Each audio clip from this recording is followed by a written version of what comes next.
Hi, this is Alex from phpacademy.org, and this is another PHP video tutorial for the new Boston. Now, in this tutorial, I'm going to be talking about the str replace function. Now, let's have a look at what this looks like. It's str underscore replace. Now, you've probably already worked out what it does. If not, I'll talk to you a bit about that. The str replace typically takes three arguments. These are the required arguments. The first one is a string that you want to look into. The second is what you want to replace a specific word with, and the last is the words that you'd like to replace. No, in actual fact, it's the other way around. For the string, it's the words that you want to look for. So looking for the words here, what you want to replace, and the last argument is the string that you want to look in. So let's create an example of this. We'll just get rid of this function here. I'm going to create a string up here, and I'm going to make this equal to this is an example, and well, this is a string and is an example. Okay, so what we first of all need to do is create a new variable. You can echo out the function in itself, but it's always good practice to create a new variable. So I'm going to say string, I'm going to create a new string equals str replace, and then inside here we can start to put in our parameter, our arguments. So the first one is going to be the word that you want to replace. So I'm going to replace the word is inside of this. Now the next argument is what you want to replace it with, and I'm just going to replace it with nothing. Then the last is where you're looking. So we're looking inside this string variable here, which is equal to this value here.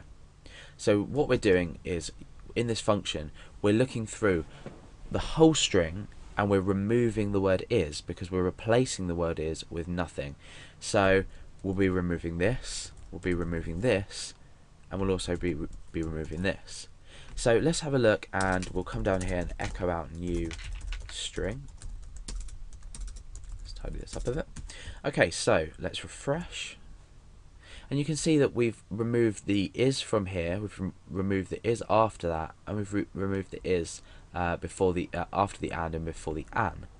So what happens if we want to replace a lot of words? So maybe we want to replace is with something and string with something, and maybe even example with something. Now you could come down and copy and paste this and say, oh sorry, didn't mean to delete that, and we could say we want to replace string with nothing as well, and then when we refresh you can see that that goes as well. But you can see what's happened, the is's have come back.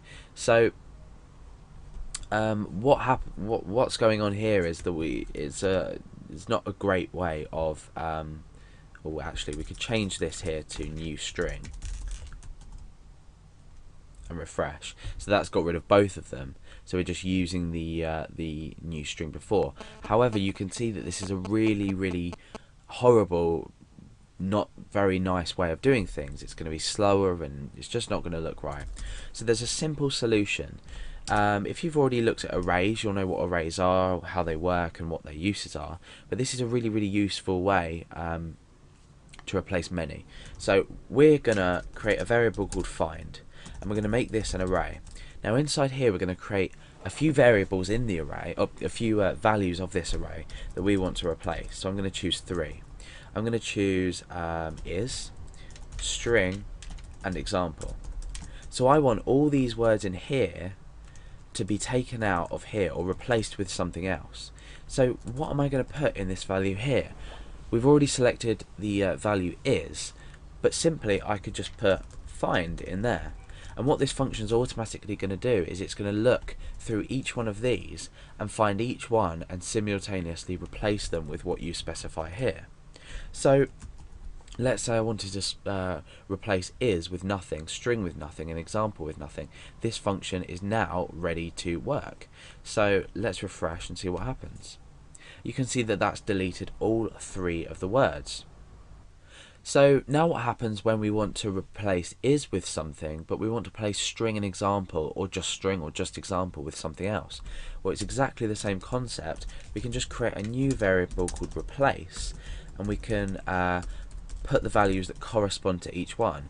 So I want to replace is with is in capitals, string with string in capitals, and I want to get rid of example.